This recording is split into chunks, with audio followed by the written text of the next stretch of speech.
Welcome back to Elevation 44. It's your girl B. If you're new to the channel, welcome. If you're returning, welcome back.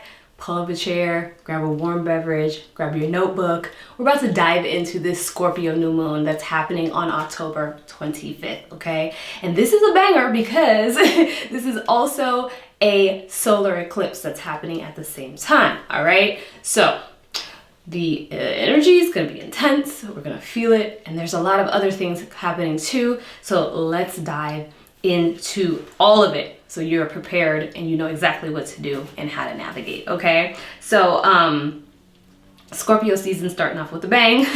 Like I said, this eclipse is going to, or new moon is going to be emotionally intense. It's starting off eclipse season, and we've been experiencing those eclipses in the sign now of Taurus and Scorpio. The themes around the Scorpio and Taurus eclipses have been a lot about, letting go or releasing a lot of things that we are holding on to, negative, detrimental, repressive qualities, traits, memories, emotions, feelings, the way that we operate to move into more alignment with being grounded, being here in the physical, also focusing on our values and aligning ourselves to those higher values that we have established or that we're starting to identify for ourselves personally and collectively, okay? With this new moon, it's gonna be sitting at 2 degrees, okay? And 2 degrees in numerology, 2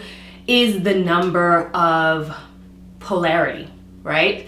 It talks about that duality, that nature that's present in everything. It's the fabric of the universe. There is always going to be a positive and a negative. There's always going to be darkness and light. There's always going to be up and down, right? There's always going to be an opposing force because that's what brings balance in. So we're learning also the art and the aspect of balance and bringing in harmony through balancing those opposing forces, okay?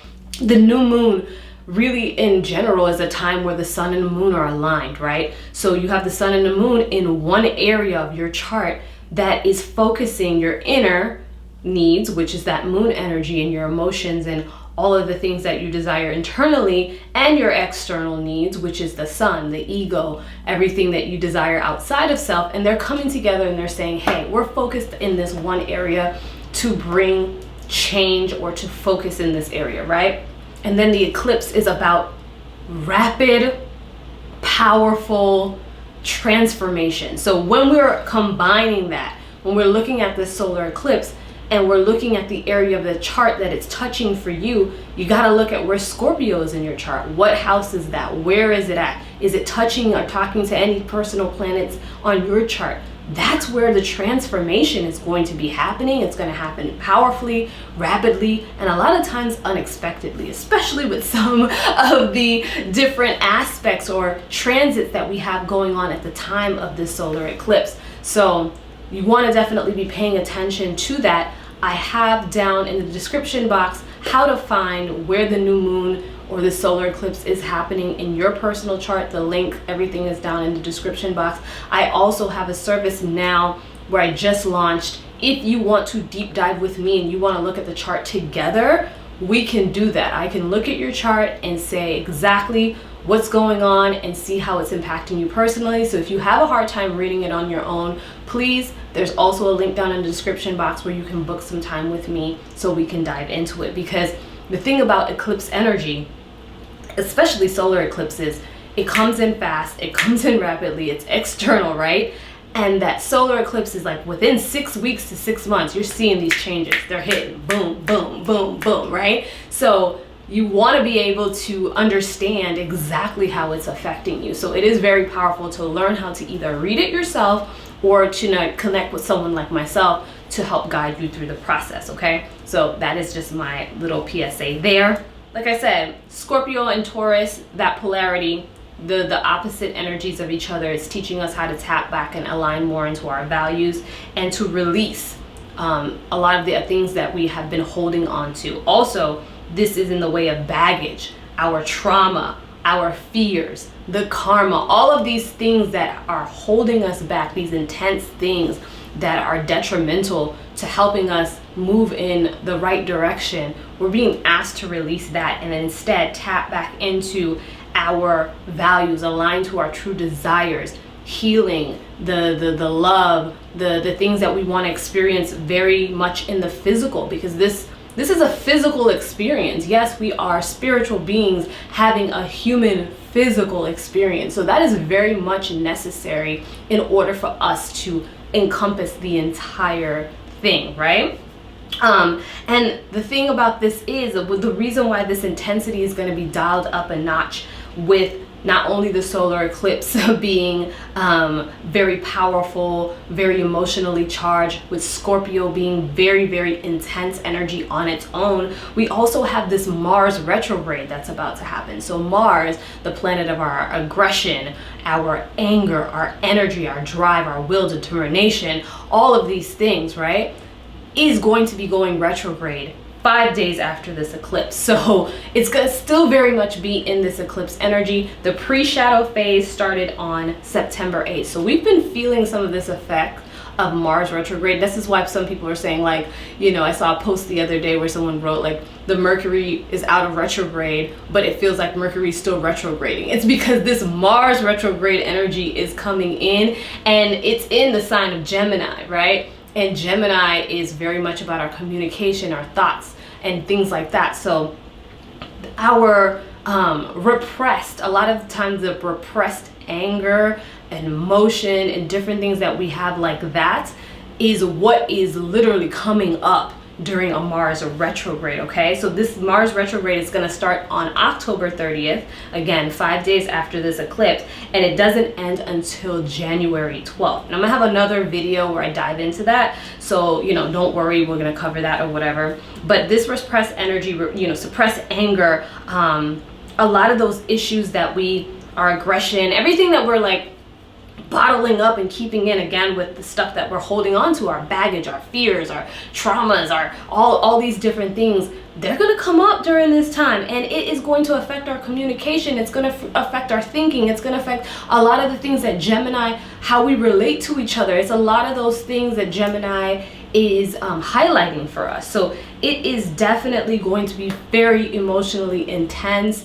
and we've got to definitely navigate this energy very carefully. There's going to be another eclipse, and that's going to be in the sign of Taurus, and that's going to be happening on November 8th, okay? And that's going to be a total lunar eclipse. So that's going to be really, really powerful as well. I just want to make sure that you guys have that on your radar, so put that on your calendar. And then I also mentioned that I have oils and teas. Yes, I just launched oils just in time for this eclipse season, because, you know, I know a lot of you are using this energy to heal, to transform, to do a lot of things. So I've got the moon oils up, the Scorpio moon oil and the Taurus moon oil, and the teas are coming back too. So I've got Scorpio and Taurus moon teas are back in stock. The rest of the teas and oils will come out as the new and full moons that correspond with them come into play, okay? So just kind of doing a slow restock of everything in the shop. So thank you for your patience there. And if you need any of those items for your rituals, please go on ahead and hit the description box, because it's there as well, okay? Transits, let's talk about the transits, okay? The first transit, the biggest one that is happening, is the moon.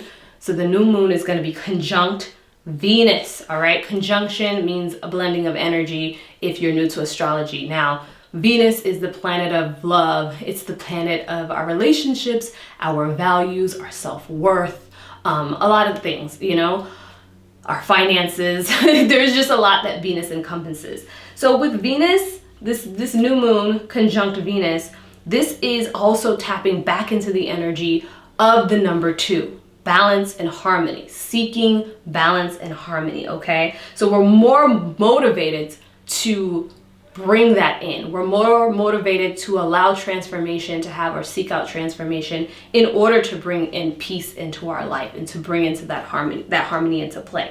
We are also more likely to seek pleasure too. And this is increasing our sexual desire, our need to connect deeply with others, like on the deepest level, not just that surface connection. It's like we want to go into the depths of the soul, all right?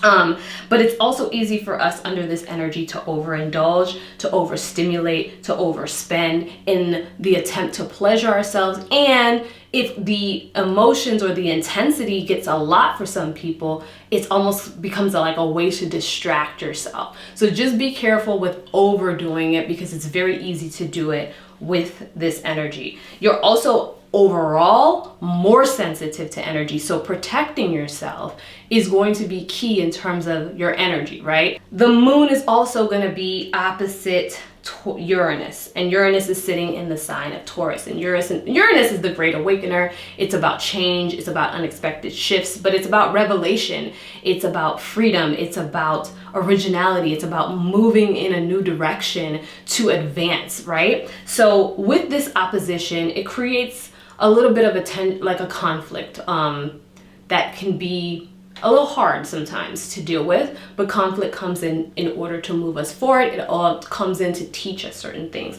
and it's usually a balancing act, right? So this opposition though with Uranus can take a toll on your emotions, right? Emotions can be high. Scorpio is already emotionally like a really intense, emotionally involved sign, but the energy is high, like your emotions get even heightened. You can get upset very easily. You can get impulsive. You can just be all over the place emotionally. So that's one thing to watch for. Then unexpected events. Like I said, Uranus is all about unexpected changes, but changes to advance us forward. A lot of the times these unexpected changes and events right now with this opposition in particular is in the form of our relationships, coming in to cause relationship changes. All right, so this can easily create drama or chaos if you're not aware of it. I think it's important under this energy for you not to make detrimental or important decisions that are impulsive, that are not well thought out. So just avoid making important decisions about your key relationships at the time of this moon. Moon is also going to be square Saturn, and squaring is a tension because they're sitting 90 degrees from each other, and some tensions coming in, all right? It can feel very restricting. The energy can feel very depressing. It could feel like you're taking a trip down a guilt trip down memory lane, where you're like reviewing all of the things that you've done wrong, the ways that things have impacted you in a negative manner. It just can really bring on a negative lens where you just kind of get into a funk.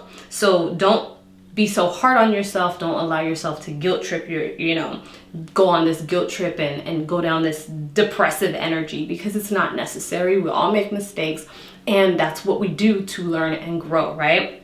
So if you're feeling bitterness, if you're feeling things that have happened to you are still causing you upset, or still causing you to feel, just really angry inside, just really bitter, just, you know what I mean? Like you need to have a release. I think it's more valuable and better for you to channel the energy into releasing that instead of stewing on it and allowing it to wreak havoc during this eclipse. So any relationship though that is not good for you, or the things that are not in your best interest, are going to likely be able to get swept away, so it'll be important when we get into the rituals to set intentions for the things that need to be swept out. So the advice that I would give is one of those is, again, this new moon, usually new moons are about setting your intentions, right? Manifesting, but under the solar eclipse is intense energy, and I wouldn't necessarily, I can't tell you what to do in terms of how you want to use this energy. If you want to manifest, by all means, I would say the better way to set an intention with this energy is to allow it to, the changes are going to come in, right? But if you're asking or setting intentions for the changes to be beneficial to you in terms of, hey, please illuminate internally and externally what in my life needs to be changed or transformed, because that transformation is here for us to help us. So let's direct it. Let's let's set some intention so that we are more aligned and in tune with it, so that we are not just along for the ride, but we're also co-creating. Another thing that I would say, ritual, or I don't want to say ritual wise or intention wise, I would definitely be intentional about setting protection around myself, protection around my space. You know, you can look up protection rituals. A lot of times you can use a black candle. You can burn a black candle in order to bring in protection. There's certain herbs, certain resins that you can burn in order to, you know, clear out the energy and set protections around you and your space. Also, you can create like a crystal grid. So cleansing and setting intention to protect yourself and your space or your loved ones is something that you can do with this energy as well. And another thing that I would recommend ritual wise during this time, because Scorpio is about going to the depths, this is a great time for deep, deep meditation. You know, whether you put on a track that takes you into like a slight hypnosis, right? Where you can go deep within and kind of see like what it is that, again, needs to be illuminated, or what direction you just generally need to be going in. I think that would be a great time. So the crystal that I would recommend working with during this new moon, if you're looking to work with one, is any black crystal, because they're great for grounding, they're great for protection. So I would definitely recommend any of the black crystals. Pick whichever you want. Onyx, black tourmaline, there's so many of them. So, you know, you can, obsidian, there are so many. So just do your research, pick one of the black crystals and roll with that. And then the herb, I was like, what am I gonna say? The herb that I would recommend you working with is rosemary, because rosemary has a very protective quality to it as well, and it's very easy to find. You can go to your grocery store. Most grocery stores you can find rosemary, so you can add that to your rituals, to your baths, to your candles, to any of the work that you're doing. You can eat it, whatever, right? And it'll work. So set intentions of what you want to do, what you kind of transformation you want to have happen during this time, and co-create this thing, because we are co-creators, right? So that is the video. That's all I have. I don't know why I feel scattered, but then I just remember I haven't eaten lunch and I'm like, yeah, it's time to eat lunch. But I hope this information was helpful to you. Again, this is a big transformation season. Mars retrograde video is coming. We'll dive more into that. Then we'll also have the Taurus eclipse, lunar eclipse coming, so we'll dive into that as well. The products are there for you on the website, link down below. The services are down, are on the website as well, link down below. And I just want to shout out before I go, my Scorpio gang. Where's my Scorpio gang? Where are my Scorpio moons, my Scorpio suns? Happy solar return. If you have any Scorpio placements, and I know a lot of you are Pluto and Scorpio generation, so drop your placements down below, and I will see you all in the next video. Lots and lots to talk about. Have a good one and take it easy, all right? Peace.